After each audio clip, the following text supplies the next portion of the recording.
If you're moving to South Carolina, there's one thing that surprises buyers more than anything else, and that's property taxes. Not because they're high, but because they work very differently here than in most other states. Today, I'm gonna walk you through how property taxes actually work in South Carolina, what catches people off guard, and what you need to know before you buy a home here.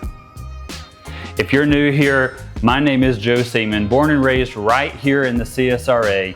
And if you're not local, that's what we call the Central Savannah River area, which includes North Augusta, Aiken, Augusta, and the surrounding communities.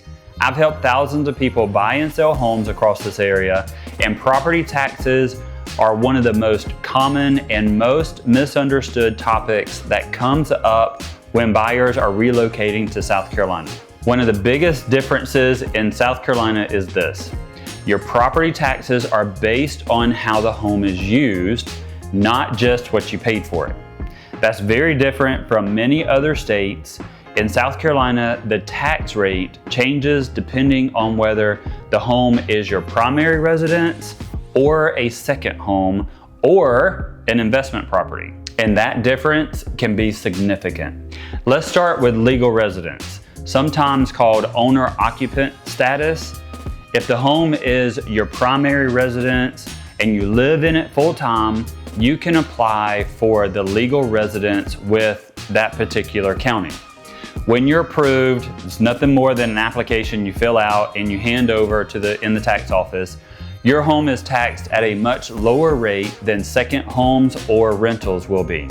But here's the important part, because this is not an automatic thing. Even if you buy the house, you move in, and you intend it to be your primary residence, you still must fill out the application and turn it into your tax office.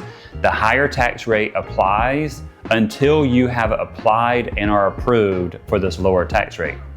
This is one of the biggest surprises for new homeowners moving here. South Carolina also offers something called homestead exemption. This is separate from your legal residence and requires a separate application. You may qualify for a homestead if you're 65 years or older, totally or permanently disabled, or if you're legally blind. If you qualify, the homestead exemption can reduce your property taxes much, much further. And it's important to know that legal residence is your primary home status. Homestead exemption is additional tax relief for qualified homeowners. They are not the same thing, and both must be applied for separately. If the home is not your primary residence, it is taxed at a higher rate.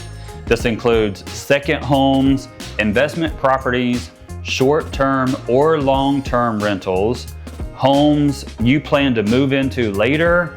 This higher tax rate is where many out-of-state buyers pause once they see the numbers. Sometimes it still makes sense, other times it becomes a deciding factor. And this part comes up all the time with relocation buyers. If you plan to buy a home in South Carolina before you officially move here, the home is taxed as a non-legal residence.